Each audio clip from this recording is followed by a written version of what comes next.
Welcome to our podcast today. Ask Aaron and Ask EJ. This is Coach EJ, the brand. And this is Coach Aaron, the source. EJ, we've got a topic today. It's another one of those weird abstract things. You know how things kind of bounce around in my mind and don't always quite they make sense to me, but when I start talking about them, then they stop making sense. So this may be one of those things again. Oh So gosh. everyone bear with me. But we'll entitle this one does your athlete need an attitude adjustment? Oh yeah. And and normally when you hear attitude adjustment, there's the negative connotation. But I'm not talking about the negative connotation. Right. I'm talking about taking an inventory of your athlete's attitude as it pertains to their approach to their sport. Okay. I'm a big believer in, and I can't remember the exact saying, but you you are what you practice.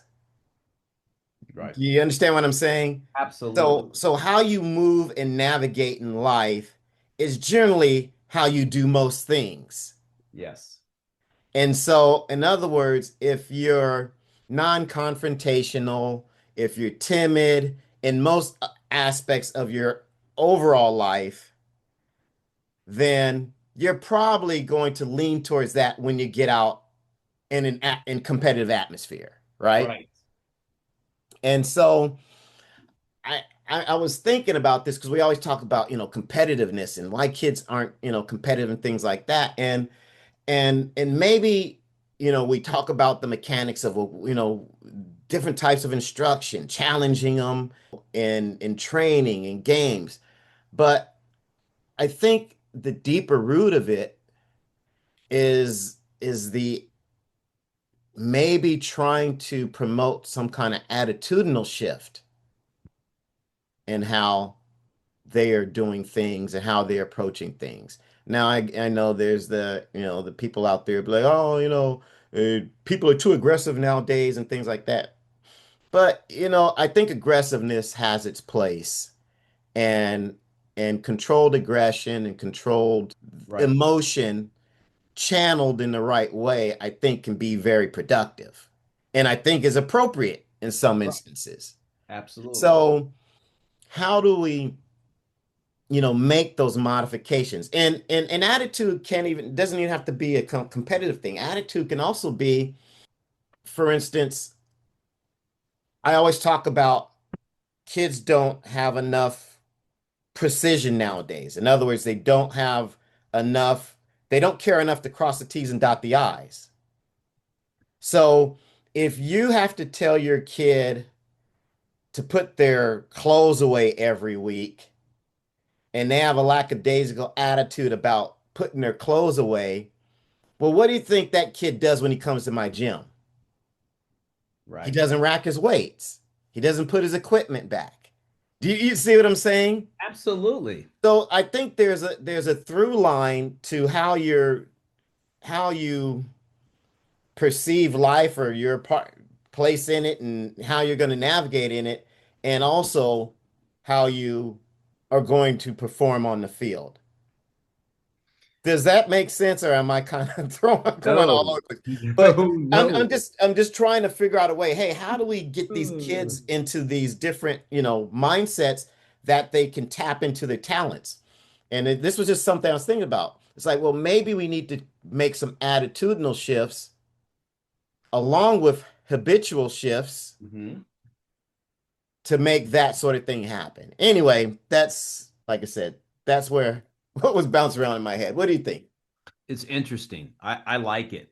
The reason why I like it is because, I start thinking about athletes in our company, how they are personality off the field, on the field, in the dugout, when things go bad, when things go good, how do they act? And you're right.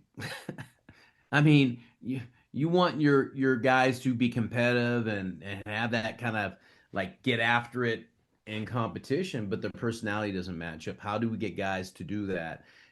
How do they train? They come in and train, and yeah, he's not racking his weights.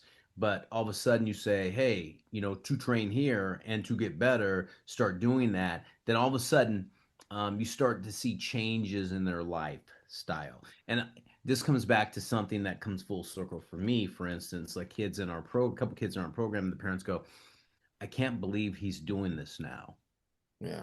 You hold your athletes accountable, Aaron, like you're doing, rack your weights. So all of a sudden now they go home, they have clothes on the ground. Oh man, I got to, it's kind of like racking my weights. I got to go pick my clothes up and put them away and all that. I think you hold athletes accountable for their actions, and that can lead to this attitude adjustment. And I think what we do, Aaron, you and I do in our own way in our industries is that we hold our athletes accountable, and we're trying to get them to make that attitude adjustment, because when they do that, Aaron, they're better in competition. Yeah. All of a sudden the discipline takes over, and this is what I have to do. You said it earlier, dot the I's, cross the T's. If you get athletes to do that in training or practice, all we can hope for is that when they get in the game, they will do the same thing. Whereas a pitcher on the mound, he's thinking, okay, I practice this way. I'm going to let it go now. I trust what I'm going to do, and I'm going to go for it. Or a hitter in the on deck circle, I have my plan. This is what I'm going to do. I'm going to make sure that I cross the T's and dot the I's, so I can be prepared to compete. And you know what? Succeed. And succeeding for me, Aaron, is that player is crossing the T's and dotting the I's and doing everything they can in their power Right. to be successful. He's Right. not taking shortcuts. She's not doing this. They're not taking shortcuts. Yeah. They're they're finding a way where they can be successful, but they're doing all the little things that allow them to be successful. Right. That's the attitude adjustment, like you said. Your athletes do need that, man. Yeah. You're right. You're 100% right. I totally get it. And athletes these days, Right. they Yeah, I need. just don't see. I guess sometimes we're asking a bit much for athletes to almost be this Jekyll and Hyde. You know what I'm saying? It's like Dr. Jekyll here, but you have to be Mr. Hyde out on the field. But they can't, that's too big a leap.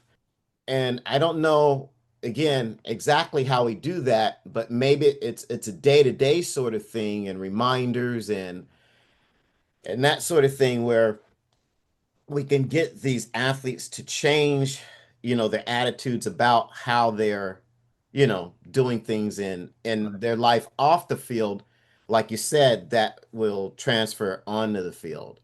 And so parents, I kind of want to challenge you to, look at your kid and say, hey, well, yeah, my kid, maybe is lacking in this, maybe it's lacking in that.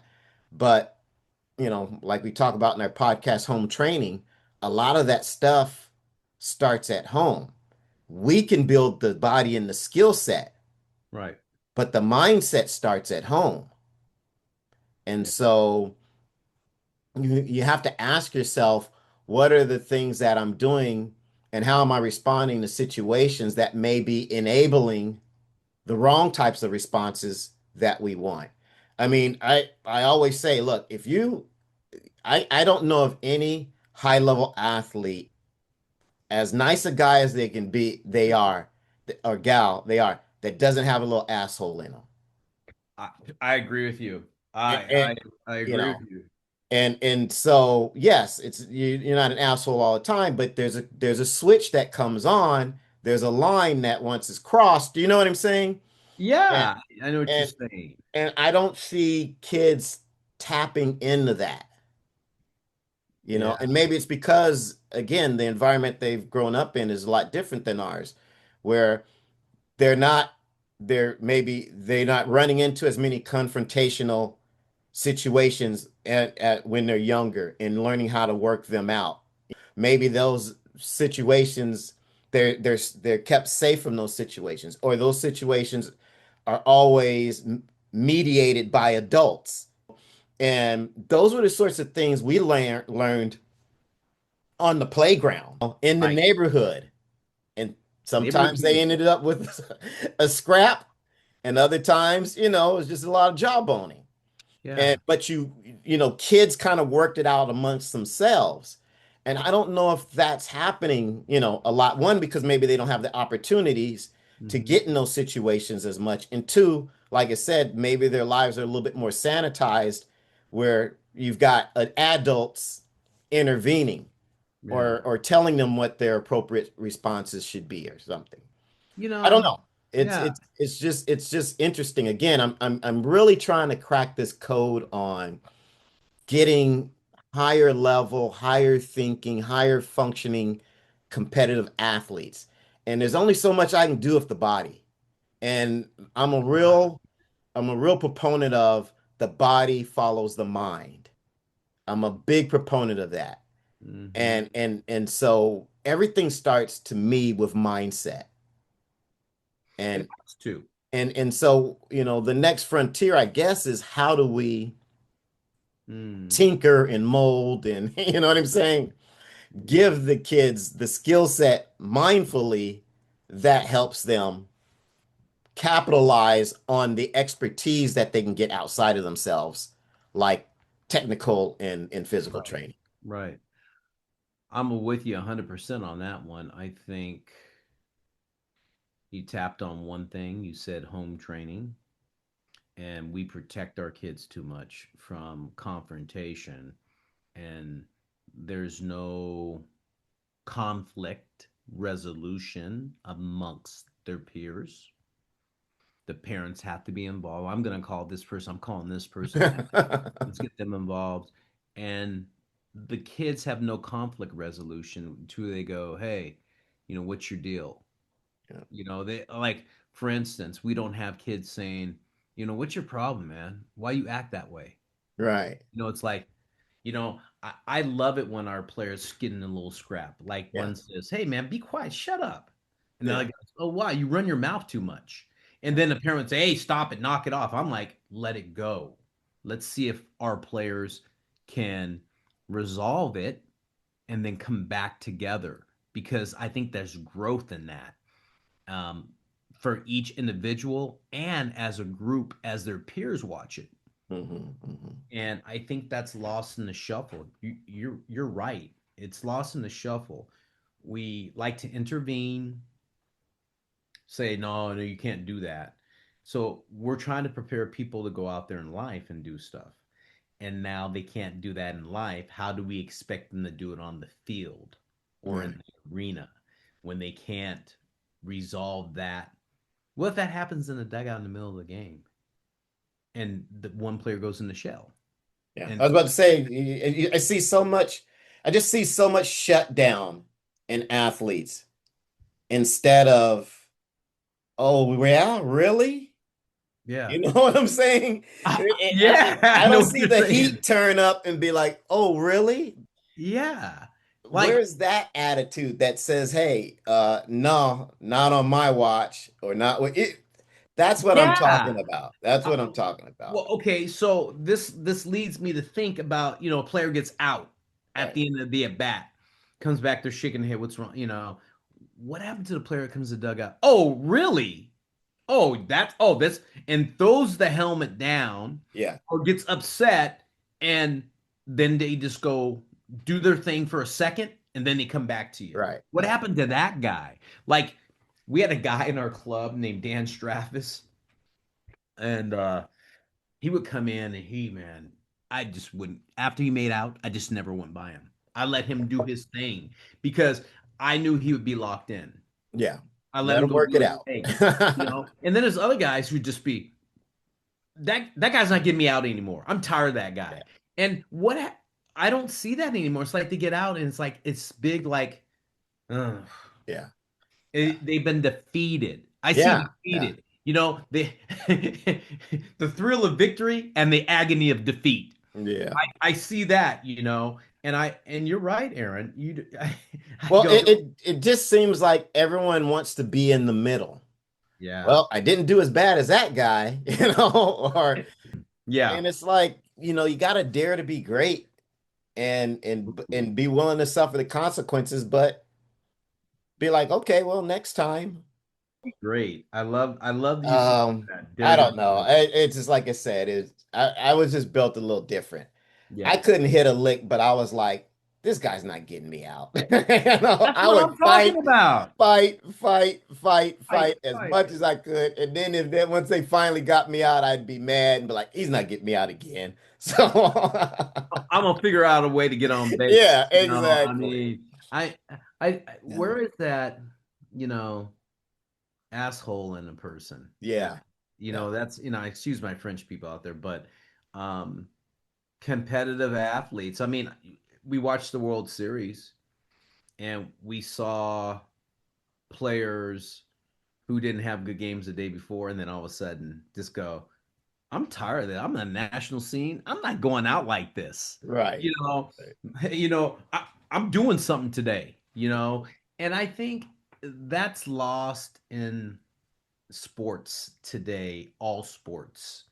We don't have enough athletes that are thinking that mindset.